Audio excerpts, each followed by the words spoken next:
warahmatullahi wabarakatuh. Halo anak-anak kelas 4 dimanapun kalian berada. Semoga kalian selalu sehat dan semangat ya. Marilah kita awali pelajaran kita kali ini dengan membaca basmalah bersama-sama.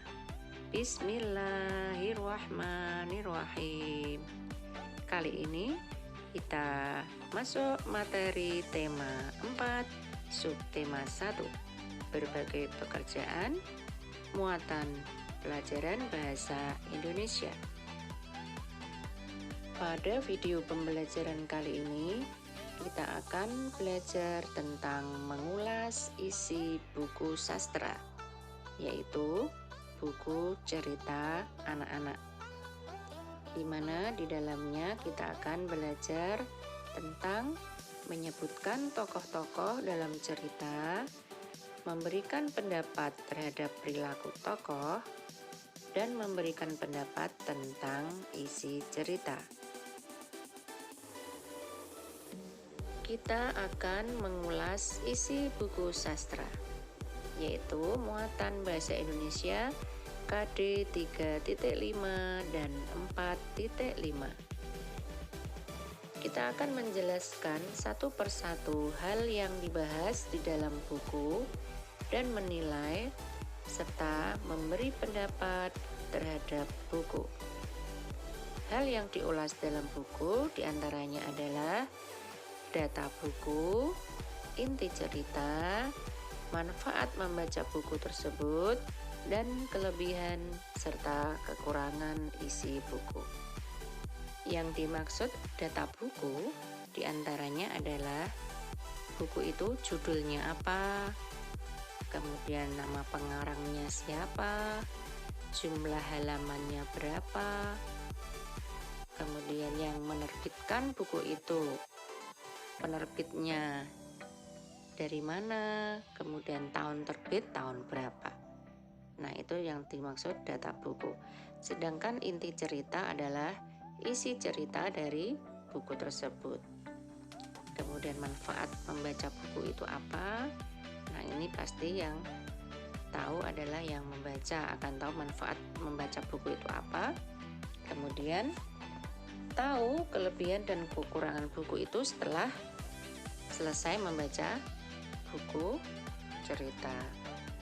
Untuk tahu inti cerita harus membaca buku dari awal sampai akhir. Akan diketahui inti pokok dari sebuah buku cerita.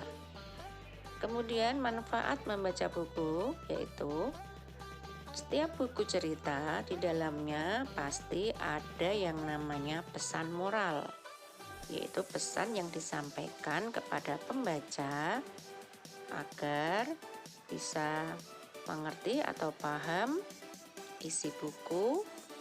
Contohnya cerita kancil yang cerdas, kancil yang tidak bisa dibohongi. Nah, contohnya seperti itu. Jadi kancil itu adalah contoh anak yang cerdik. Nah, itulah manfaat dari membaca cerita si kancil.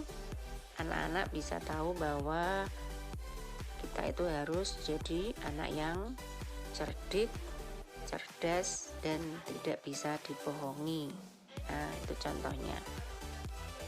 Kemudian kelebihan dan kekurangan isi buku ini tentang bisa bentuk fisiknya, bisa bentuk tulisannya, bisa mungkin kekurangan dari gambarnya tidak jelas atau tulisannya kurang jelas. Nah, itu termasuk ada kelebihan dan kekurangan dari sebuah buku, karena sesuatu itu tidak akan ada yang sempurna, pasti ada kelebihan dan kekurangan. Demikian juga pada sebuah buku.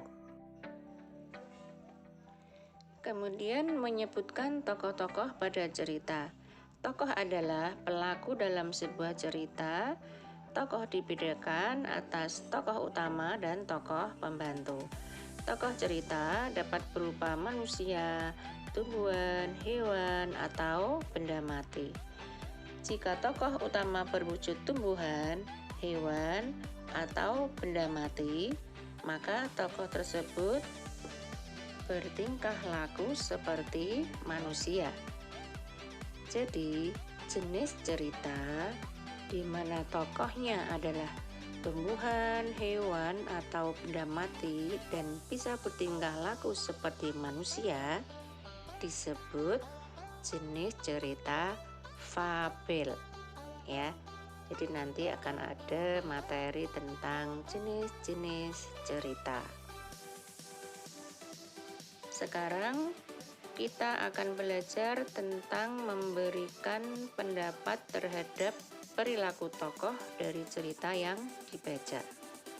Maka, lakukan cara berikut untuk memberikan pendapat terhadap perilaku tokoh.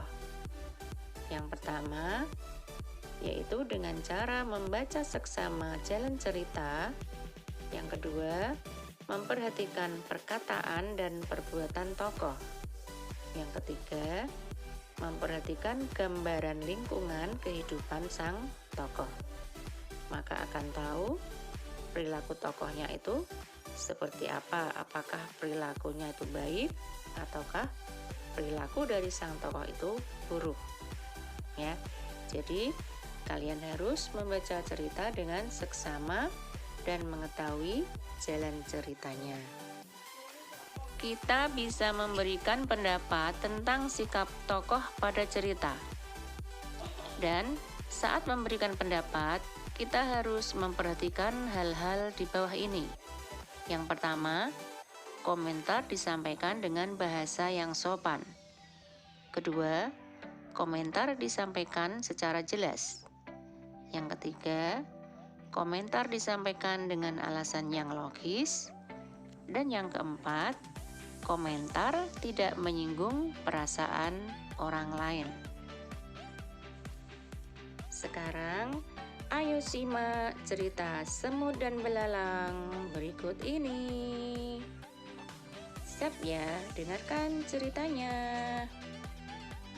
Semut dan Belalang. Di tengah hutan, hiduplah sekawan semut yang sangat rajin. Terik matahari di musim kemarau tak mematahkan semangat mereka untuk mencari makanan. Setiap hari mereka membawa, mengumpulkan, lalu menyimpan makanan ke dalam lubang yang menjadi rumahnya. Berbeda dengan kawanan semut yang rajin, tetangga mereka si belalang malah asyik menikmati musim kemarau dengan bermalas-malasan.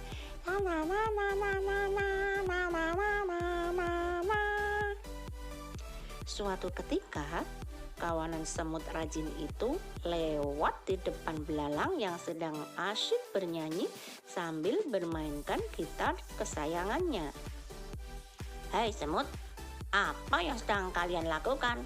"Kami sedang mengumpulkan makanan untuk persiapan musim hujan." "Ah, buat apa? Musim hujan kan masih lama. Lebih baik bersantai dahulu. Sini, bernyanyi bersamaku." Semut tidak mempedulikan perkataan belalang. Mereka kemudian meninggalkan si belalang.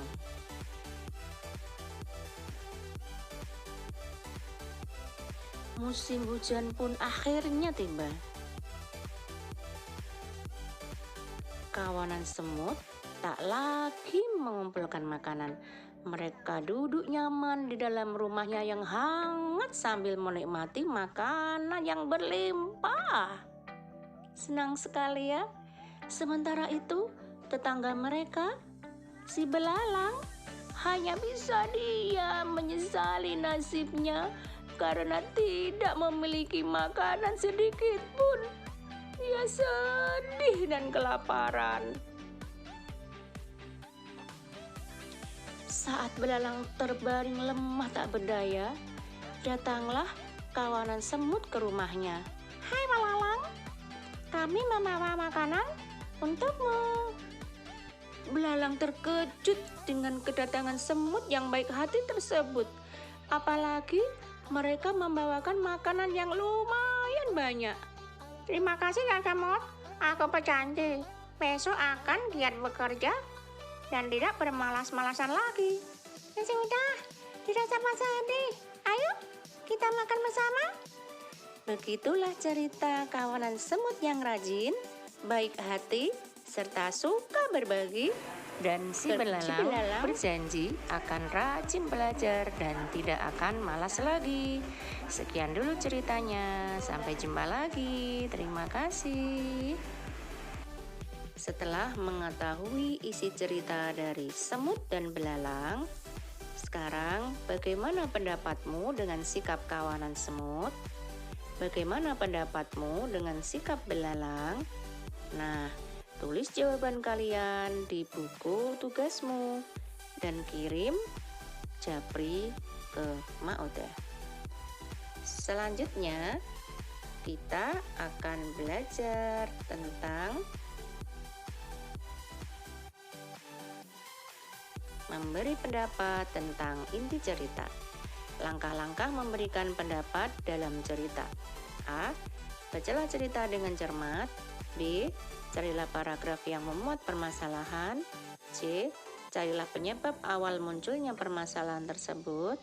D. Carilah juga bagaimana permasalahan diselesaikan. Menurutmu, apa penyebab permasalahan pada cerita semut dan belalang? Lalu, bagaimana permasalahan tersebut bisa terselesaikan?